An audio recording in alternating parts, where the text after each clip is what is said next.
Hello, Bozo and a beret here. Like many places in my home of the Snowy Mountains, there are still creeks containing tiny amounts of alluvial gold, which sometimes you can find by panning. And this is one such spot. This in fact used to be a gold mine, and some of the old sluices are still here. I'll give you a look. See, that structure slows the water down, and the heavier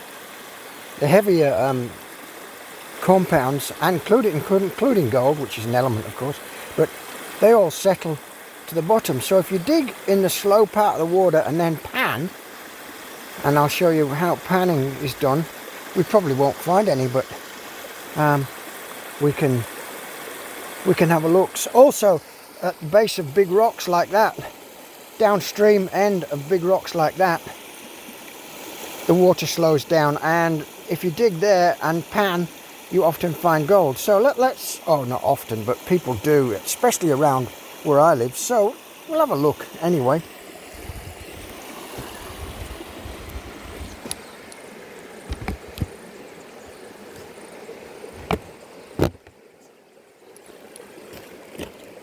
Here's the legs.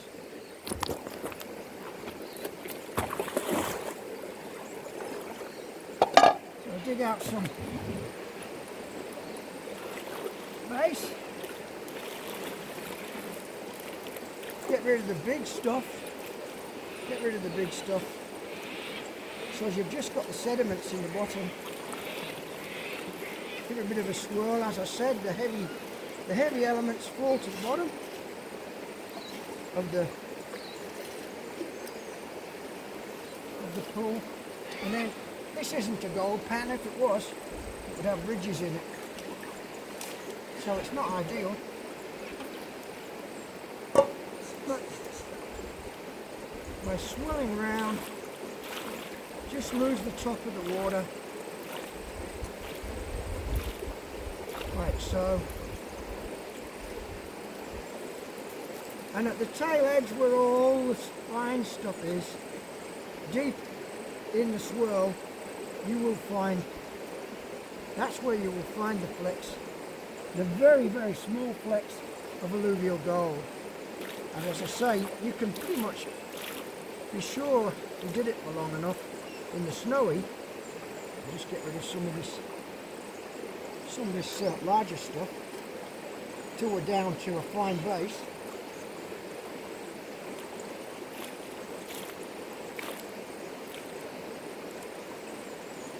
Get rid of the large stuff, and then when you've got a little pool, swirl it round, and at the back end of it is where all the fine stuff is, here.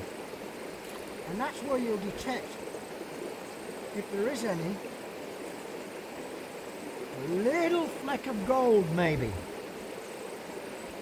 Now I am getting flecks of gold here, but it's mica. And the reason I can tell it's mica is because although it looks gold, it snaps, it's very brittle. And there's also a lot of iron pyrites here, which of course in these regions you often find it associated in gold areas. Iron pyrites is fool's gold.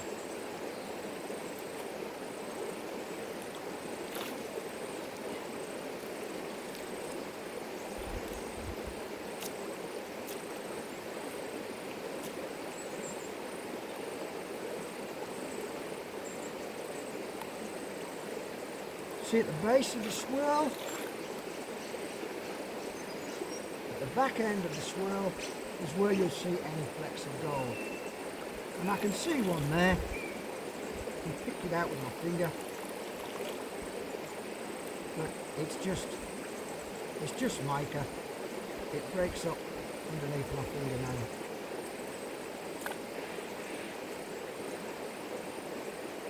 Now of course there were larger projects where they just sluiced the whole hill away, the whole rock face of alluvial gold away, crushed the rocks,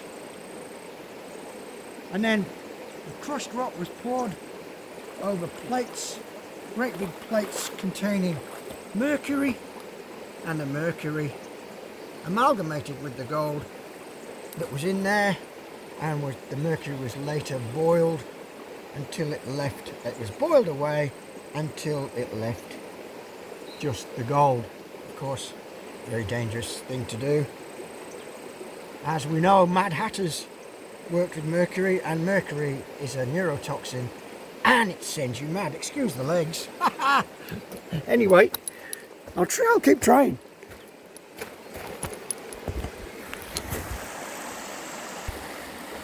There you go. A very brief description of panning for gold.